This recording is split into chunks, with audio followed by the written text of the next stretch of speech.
Hi there, it's good to see ya. Happy New Year, or happy whenever you happen to be watching this. Like any self-respecting, picky, neurodivergent weirdo, I have a lot of favorite things. I have a favorite brand of tea. I have a favorite spoon. It's perfect. And I have a favorite type of blanket. Quilts. Quilts. It's quilts. I have made quilts before to varying degrees of success. I've been gifted quilts, and as a kid, I was surrounded by quilts that had been there since before I can remember. This is one of those quilts. 20 years old and made by a family friend. There is no time that I can remember that this quilt has not been at my parents' house ready for a cuddle at any time. Until now. I have brought it home to my place to rescue this quilt and hopefully give it another 20 years. It's looking, pretty, rough. Pretty rough. After 2 decades of regular use. So the first step in repairing this is going to be assessing all the damage and then making a plan of attack for fixing it.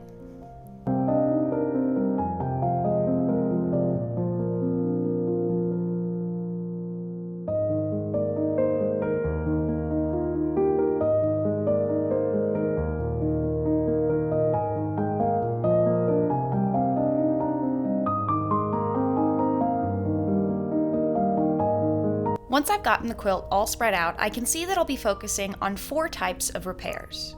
Tears, holes, quilting, and binding.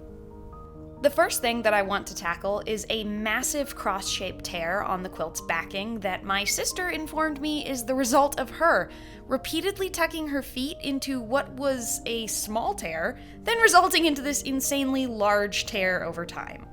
When I was working on this, I expected to, reflect on fond family memories. I didn't think that getting angry at my sister about shoving her feet in a quilt was going to be part of that. Regardless, the first thing to do is iron the material flat so that the tears all meet at the edges. This is a tear and not a hole because none of the material was lost, and it can be put back to rights without any patching necessary. Because these tears are so massive, I am focusing on strength over looks with my stitching, and I'm using what's called a parachute stitch. As the name implies, this is used to repair tears in parachutes, so it should see this quilt through plenty more years of wear and tear. For the rest of the tears, both big and small, I'm switching between using a parachute stitch or a small whip stitch, sometimes called a felling stitch when it's used in hemming. The larger the tear, the more inclined I am to use the parachute stitch, while the smaller tears, especially on the front side of the quilt, I'm a little more concerned about the prettiness of the work, so I'm going with a whip stitch.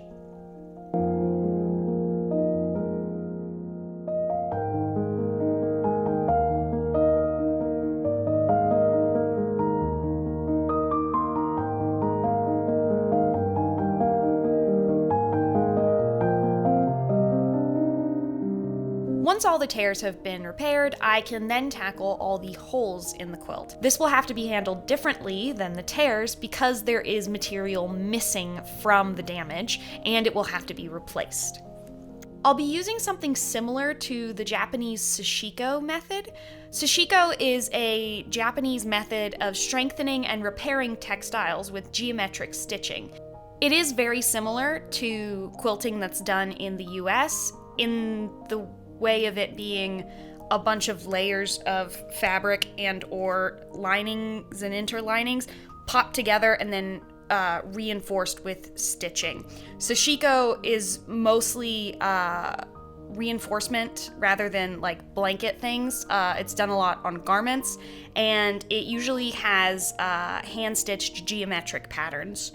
Sashiko can be decorative and often is, but I'm doing sort of a quick and messy version of that, and I'm sticking with a utilitarian running stitch that is done both vertically and horizontally across a patch that has been inserted between the layers of the quilt I'm working on.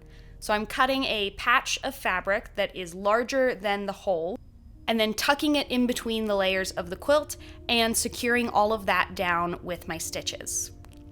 This method works for both the large and small holes, as well as very worn areas like this one that will soon be a large hole but has yet to tear all the way open.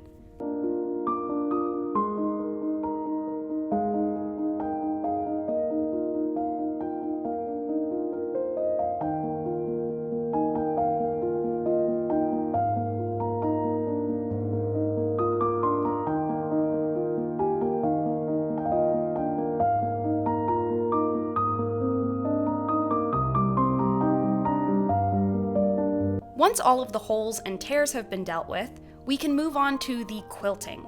On a quilt, the actual quilting stitches are what is holding together the layers of the quilt. And almost all of this quilt's original machine stitching has been worn away, leaving behind tracks of dark fabric where the stitches once were. I'm going to be removing any remaining scraps of stitching and going back over these tracks with new machine quilting. This will not only reinforce the quilt as a whole, but it will also reinforce the repairs I've already done by providing even more strong anchor points along it. A good trick for quilting when you don't have fancy machinery for it and are simply working on a home machine is making sure to keep your quilt tightly rolled on either side of the row of quilting that you're doing, so that it can easily fit underneath your machine.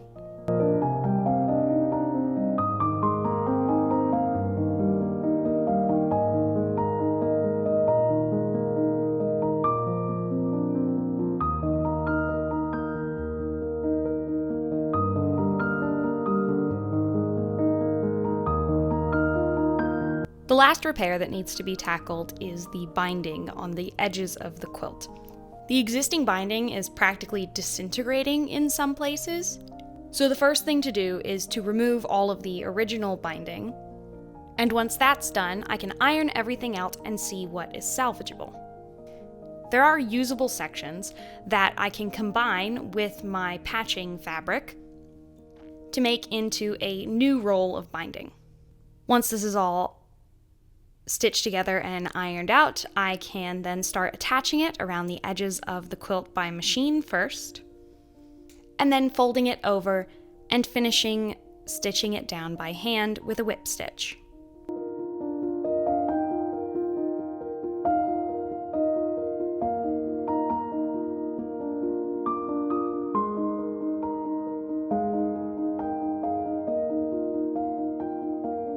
And with that last repair, the quilt is done.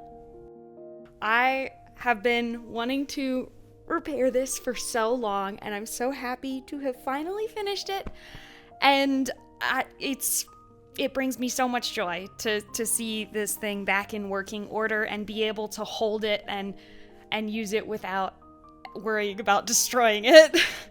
We'll be back to the usual fun making things content next month, but I'm really glad that I took the time to get through this project.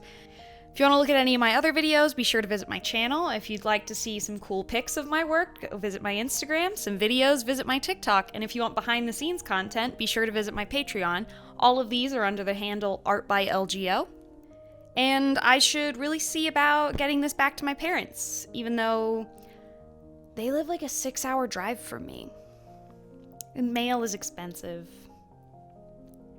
So I guess it'll just have to stay with me for a while. Bye. Gotta talk. Happy New Year, or voice crack. La la la la la la la. Oh my gosh. I think I just breathed in all the dust in this room. I'm gonna have to cut the pants. I sewed myself to my pants.